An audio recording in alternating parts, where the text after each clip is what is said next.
खुलुमबाय बियो बडलेण्ड इंखं टेलिभिजन दिनैनि रादाबखौ फरायदों आं मिथिंगा बसुमतारी दिनैनि गाहाय रादाबफ्राव दङ बिस्वजित दैमारिया राज्य सभा बिसायख'थियाव आनकन्टेस्ट देरहाबाय इउपिपिएलआ बिजाथिफोरनि फारिलाइखौ थाबैनो फोसावगोन कर'ना भाइरासनि थाखाय सर्बानन्द सन'वालआ 31 मार्चसिम जायखिजाया सुबुं थुबुरमायावनो बाहागो लाथ'ला उदालगुरियाव हाबानि गारि जाब्रबथाय सा 5 जिउ खहा सा 26 जखम बिटिसिनि मोन 40 बियाबावबो बिजेपिआ बिजाथि फसंगोन बुंदों मन्त्रि भबेश कलिता मिरु सोरखारनि साख्रि आवलाफोरनि DA खौ 4% बांहोबाय मिरु सोरखारा कुमिरिघाटायाव बिबोनाङा बिगुमैखौ होसो होसो दानथारदों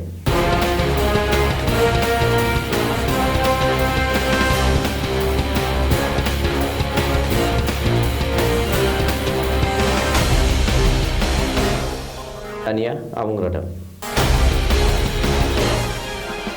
PPFनि दैदेनगिरि आरो राज्य सभानि सोद्रोमा बिस्वजित दैमारिया थामथि खेबनि थाखाय राज्य सभानि सोद्रोमा सायख'जाबाय फैगौ 26 मार्च खालि खुंजानो गोनां राज्य सभा बिसायख'थियाव बिस्वजित दैमारिया हेंथा दोलोनि बिजाथि गैयाजासे एबा आनकन्टेस्ट देरहानो हाबाय मख'थावना दि आसामाव लांदां जानाय मोनथाम राज्य सभा मासिनि बिसायख'थिनि बिजाथि लाइ गथायनायनि जोबथा खालारा शुक्रबारखालि बारग'लांबाय नाथाय बिस्वजित दैमारिनि हेंथा सासेबो बिजाथियानो नमिनेशन लाइ गथायासै आरो गसंफैयासै ओरैहाय बिस्वजित दैमारिनि अनगायैबो बिजेपिनि बिजाथि भुबनेश्वर कलिता आरो हेंथा दोलो कंग्रेस AIUDF जों जथायै होजानाय बिजाथि गागि खौरांगिरि अजित कुमार भुइयाबो राज्य सभा बिसायख'थियाव आनकन्टेस्ट देरहानो हाबाय मख'नांदि आसामनि मोनथाम राज्य सभा मासिनि साथाम बिजाथिफोरखौ हेंथा आनकन्टेस्ट देरहानो हाबाय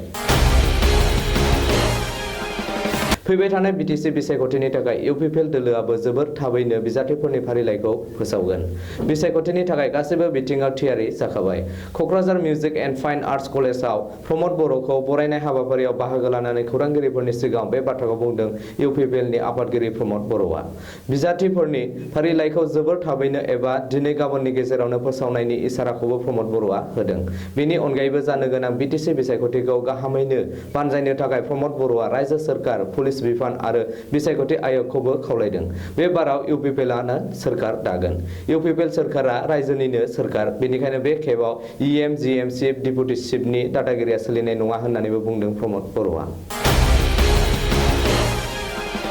31 मार्चसिम जायखिजाया सुबुं थुबुरमा आरो मेल मिटिंआव बाहागो लाथ'ला आसामनि गिबि मन्त्रि सर्बानन्द सन'वालआ चीननि उनाव भारतआवबो गिख्रंथावना कर'ना भाइरासनि साग्लोबनायखौ नोजोर होनानै बे थांखिखौ लादों सर्बानन्द सन'वालआ बेजों लोगोसेनो रायजोनि गासैबो सुबुंफोरखौनो कर'ना भाइरासनि बिथिङाव सांग्रां जानो आरो डाक्टारा सुबुरुन होनायफोरखौ मानिनानै सोलिनो थाखायबो गिबि मन्थ्रिया खावलायदों ओरैहाय फैगौ 4 एप्रिल खालि खुंजानो गोनां बिटिसि बिसायख'थियाव बिजेपि BPF आरो AJPआ खौसेयैनो बिसायख'थि गेलेगोन होननानै BPFनि दैदेनगिरिफोरा गले गले दाबि खालामनायनि उनावबो बिजेपिआ हारसिङैनो बाहागो लानो आरो बिजाथि फसंनो सिगांदों बे बिसायख'थिनि बारफुनाय समावनो गिबि मन्थ्रिया जायखिजाया सुबुं गौमायाव बाहागो लाया होनना फोसावनाया नोजोरथावना जादों उदालगुरि जिल्लानि टंला नासनखालियाव गंसे हाबानि गारि जाब्रबथाय जादों बे जाथायाव सा 5 सुबुङा जिउ गोमानायजों लोगोसे सा 26 सुबुंफोरा गोब्राब जखम जायो सुलुङाव मिथिनो मोननाय बायदिब्ला हाबानिफ्राय गिदिंना फैफिननाय गंसे ट्रेभेलार भेनआ लामा सेरनि दंफाङाव सौग्रावहैयो बे जाथायाव थांनाय हरनि 11:30 रिंगायाव जादों बे गिख्रंथाव जाब्रबथायाव जिउ गोमानाय सुबुंफोरखौ फारियै मनिराम बर' जहान कुल्ला जितेन बर' गोविन्द बर' आरो सानसुमा ब्रह्म होननानै सिनायथि हादों बबेखानि जाब्रबथायाव जखम जानायफोरखौ मंगलदै देहा फाहामसालियाव थिसननाय जादोंमोनब्लाबो गोब्राबथार हालोदनि साब्रैखौ गुवाहाटी मेडिकेल कलेज देहा फाहामसालियाव दैथायहरनाय जायो होननानै मिथिनो मोन्दों बे समाव जखम जानायफोरखौ मंगलदै देहा फाहामसालि आरो GMCआव ट्रिटमेन्ट खालामगासिनो दं मख'नो गोनांदि बे गिख्रंथाव लामा जाब्रबथाया हाबा नखराव दुखुनि सायखं लाबोदों आरो मेगन मोदै गहोदों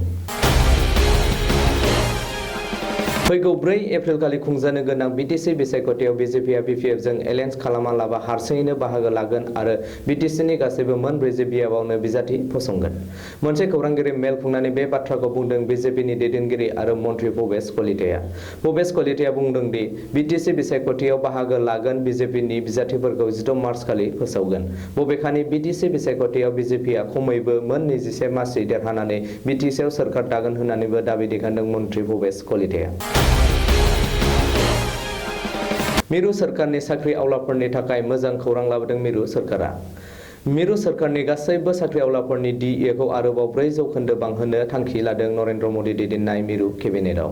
मिरुनि थांखि बायदियै थांनाय जानुवारि 1 खालारनिफ्रायनो बेखौ हमनाय जागोन। बेनिफ्राय बे रोखा दि बे समाव DA नि बिबाङा 17% निफ्राय 21% जाबाय। बबेखानि बे खाबुखौ मिरु सोरखारनि गासै 48 लाख साख्रिआवलाफोर आरो 65 लाख पेन्सन आजावग्राफ्रानो मोननो हागोन होननानै बे सुलुङाव मिथिनो मोननाय जादों।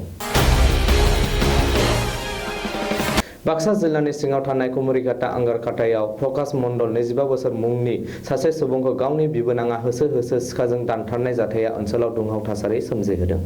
सुलुङाव मिथिनो मोननाय बायदिब्ला गोबाव समनिफ्रायनो बिमा-बिफानि न'आव थांनानै थाहैनाय बिसिखौ खौरां लानो मैयानि हराव बिहावनि न'आव थांदोंमोन। नाथाय जोंफ्रुनानै थानाय बिसिनि फंबाय मानिक सिला प्रकाश मण्डलखौ सिखा लानानै होसोयो आरो होसो होसो दानथारो। बे जाथायनि उनावनो प्रकाश मण्डलनि नखरा कुमरिघाटा पुलिस थानायाव एजाहार थिसनो। ओरैहाय बिगुमैखौ होसो होसो दानथारनायनि उनाव मानिक सिला सिखाखौ न'आव दोनना खारखोमा लाङो।